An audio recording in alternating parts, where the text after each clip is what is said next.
Hello guys, what's up? I got a new bike here. This is 2022 Kawasaki Z900 and powered by 948cc inline 4 to guys. Actually kay brother Jason to. Hiniram muna natin and nagpalit muna kami dun sa aking CF Moto 450 SRS. Again guys, yung engine nito is 948cc liquid cooled. And ang power nito guys is medyo mataas din, no? 123.64 horsepower at 9,500 RPM. Yung torque naman nito is 98.6 Newton meter at 7,700 RPM. And syempre, transmission nito is 6-speed pa rin. And fuel capacity niya pala guys is 17 liters. So medyo malaki kaya dun sa ating motor, no? And the same time, yung kanyang suspension, horizontal black link rear suspension and powered by ABS na rin ang kanyang mga brakes nito guys on the standard model, and Brembo yung kanyang front brake and package on the SE. Yung ilaw nito guys, yung lighting niya is LED, tail light, headlight, and syempre yung kanyang mga indicator lights. And also the electronics guys, so assist and sleeper clutch. So again, this is Z900, your model 2022. So try natin upuan to guys. My height is 5'5", and let's see kung tukod ba ako nito or tiptoe or something na dapat nakalawit yung puwet, and the same time tarabang tabingi style yung upo ba natin. So let's go, try natin. So yun guys, height natin is 5'5", and tignan natin kung tiptoe tayo dito sa motor.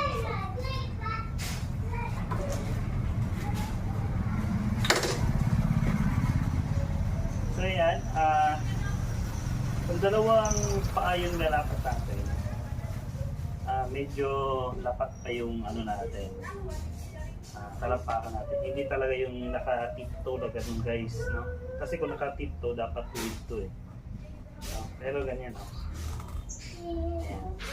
So at least kung babalansi ako ng patagilid, ayan na, patagilid kaunti. Sa kabila naman ako babalansin ng patagod ko. So, medyo lowered siya guys, no? Hindi talaga yung ganyan na ganyan tayo eh, no? So, ayan. So, mababa, medyo mababa yung seat height, no? Even though 5'5" lang tayo. Ayan.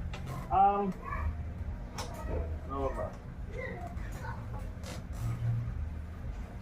So, sports naked, Z900 ng Kawasaki.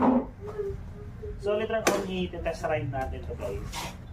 I-test ride natin yung power niya. So, ano kayo tsura natin na pag nasa bike na tayo?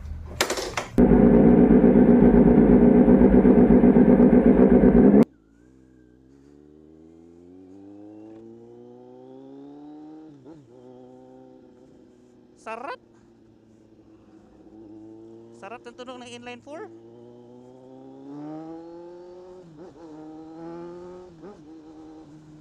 Woo! Grabe yung torque nito ah. Actually, na-drive ko rin yung MT-09 ni Jason eh. Pero mas parang nagaganda ako sa humatak nito. Or yung torque nito. Huwag natin biglayin guys, naka-sports mode pa naman tayo. Grabe. Wow, sarap sa tenga men.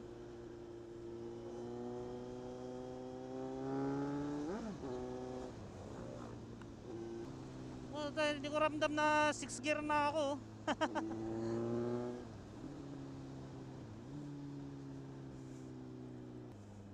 Ano?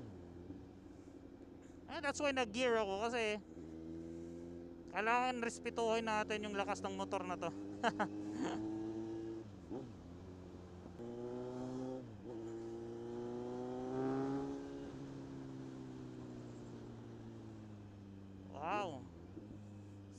preno niya. Kaya pala kapag nagra-ride sa mini Jason, ataw na grabe pag humataw guys.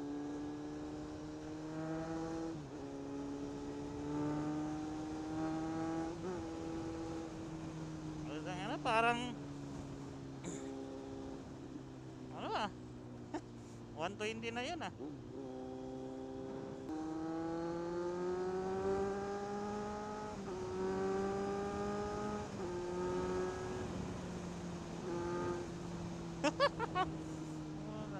Yan lang muna.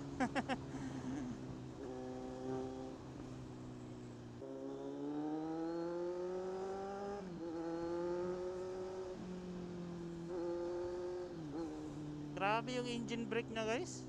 Ramdam na ramdam ko.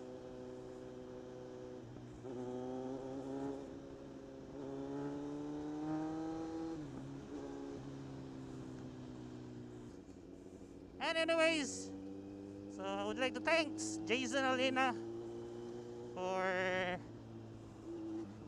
letting me to experience this bike, the Z900. Ah. Yun, maninibago yun sa motor natin. Sports bike, tapos lower cc. Hanapin nyo yung torque nito.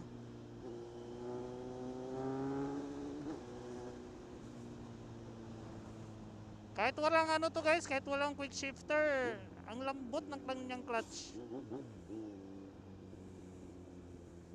Tapos, ang dali niyang i-corner guys. Oh.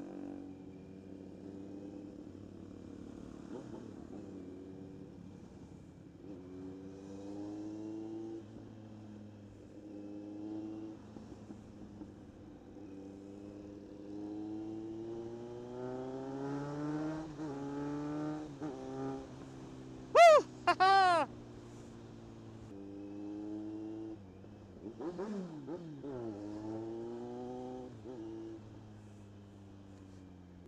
Anyways, thank you, Jason. Sana dumami ka pa, brother. Hindi, mabait na tropa natin yan. So yan, Z900 pero powered siya ng 948cc. So malapit na siyang tawaging 950, no? Kasi 948cc siya eh. Dalawa na lang para ma 950 siya.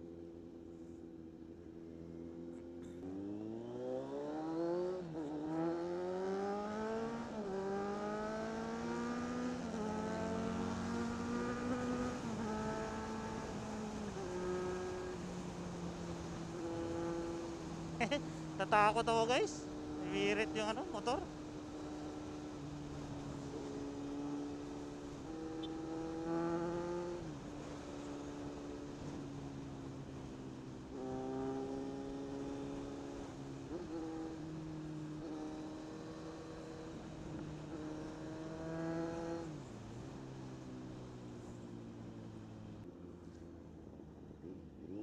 I need to respect the power of this bike. Para hindi tayo magkalat.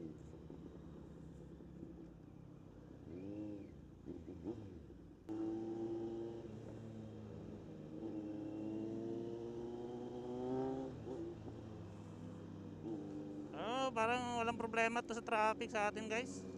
Dali lang siyang ilin eh.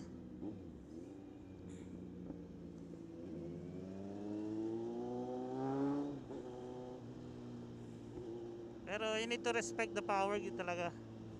Kasi baka mauna yung motor, naiiwan tayo eh.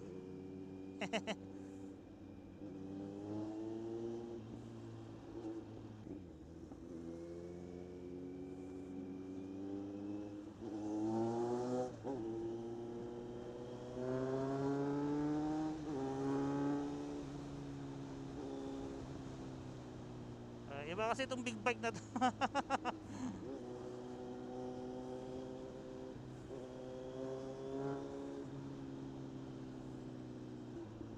Let's go. So 99 degrees Celsius. Mainit yun ah. Nakakaluto na yung itlog.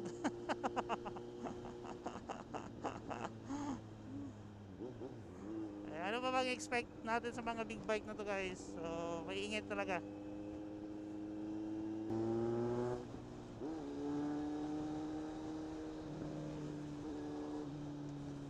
Parang laging nasa yung kambiyahan ko guys, nasa 456 eh.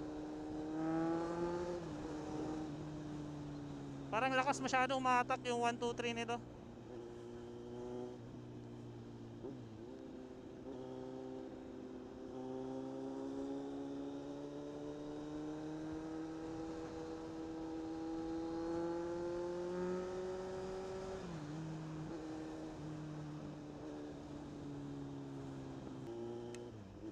Mas okay yung tunog ng inline 4 kaysa motor natin guys. Mas maingay yun. Kaya nga pag sa bahay, lalo na pag gabi ako umuwi, naku, hindi ko magpapa cold start ako guys sa plaza, no? Pero ito I think pwedeng pwede na sa bahay ito. Ano to eh, medyo tahimik. Ang sarap ilin niya guys, ang dali niyang ilin.